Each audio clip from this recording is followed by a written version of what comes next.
नमस्कार, आप देख रहे हैं न्यूज़ पीआर और आप सभी का ताज़ा होले विद रिया में आपका बहुत-बहुत स्वागत है। फ़िलहाल ये ताज़ा होले से बासी होले हो गया है, लेकिन माफ़ी चाहूँगी क्योंकि आज मुझे थोड़ा वक़्त लग गया इस एपिसोड को शूट करने में।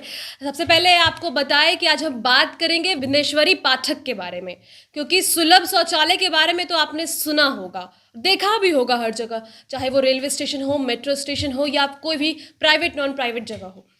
और सबसे अहम बात है कि उसको बनाने वालों को आप नहीं जानते होंगे, जिन्होंने उस संगठन को खड़ा किया है, ऑर्गेनाइजेशन को खड़ा किया है, उन्हें आप नहीं जानते हैं। वो बिहार के वैशाली के रहने वाले हैं, जिनका नाम विंदेश्वरी पाठक है। उनकी कहानी की शुरुआत होती है केवल 6 वर्ष की आयु से, जहाँ से उनके दिमाग में ये सारी बातें आनी शुरू हो जाती है।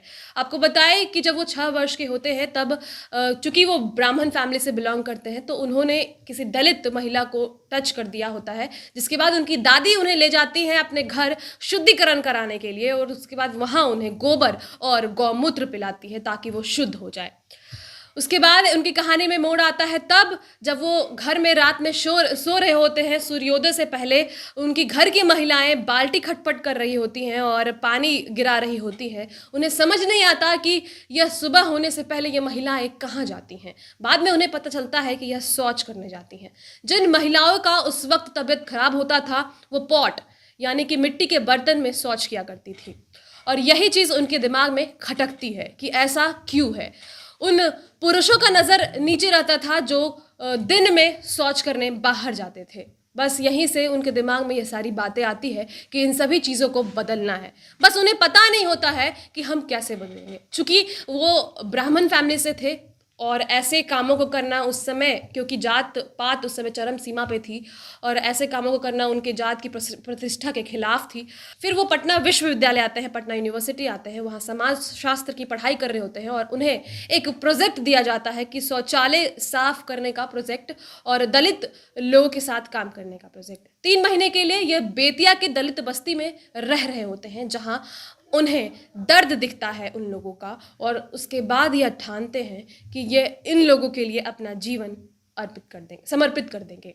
और फिर वहीं से इनके दिमाग में ये सारी बातें फिर से आ जाती है कि कैसे इनका जीवन सफल बनाया जाए, क्योंकि सिर्फ समाज सेवा नहीं, उन्हें शौचालय भी पूरे देश में लाना था, क्योंकि वो नहीं देख सकते थे कि एक महिला सूर्योदय होने से पहले घर के बाहर जाए और दिन भर अपना शौच रोक कर रखे कि कब रात हो, उसके बाद ये बाहर जाके शौच कर सके।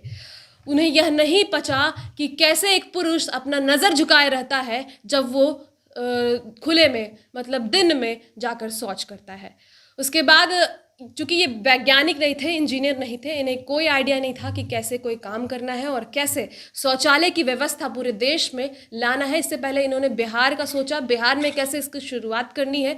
इन्हें हेल्प मिला WHO के एक बुक से। 1968 में इन्होंने वो बुक पढ़ा। उसके बाद इनके दिमाग में बहुत सारे आइडियाज़ आए। चूँकि इनका दिमाग काफ़ी तेज़ था, तो इन्होंने कुछ आइडियाज़ प्लांट किए, डिस्पोजेबल शौचालय बनाया, बहुत सारे तरीके अपनाए। बाद में सुलभ शौचालय का इन्होंने निर्माण किया, और आज आप सबके बीच जहाँ भी जाते हैं आपको सुलभ शौचालय दिखता है। 2 रुपये 3 रुपये देकर आप जा सकते हैं, कई जगह फ्री भी है।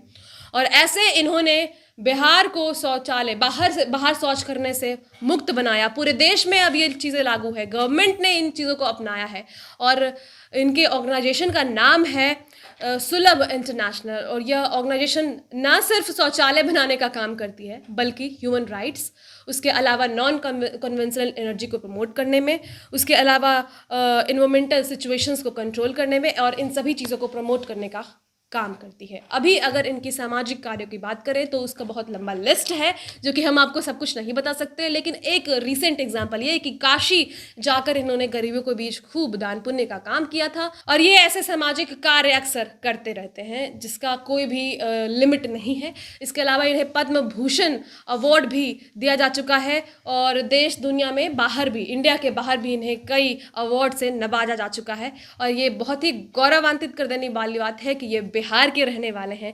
और लास्ट में ये कहना चाहूँगी कि सभी चीज़ों को हम भी देखते हैं, हम लोग भी नोटिस करते हैं कि क्या कमी है हमारे आसपास, लेकिन कभी उसे ठीक करने की कोशिश नहीं करते हैं। अगर सबको इनके जैसा हो जाए तो फिर देश आगे बढ़ेगा, राज्य आगे बढ़ेगा, हम भी आगे बढ़ेंगे, लेकिन ऐसा होता नहीं है। तो इसका बहुत बड़ा एग्जाम्पल हमारे आंखों के सामने है।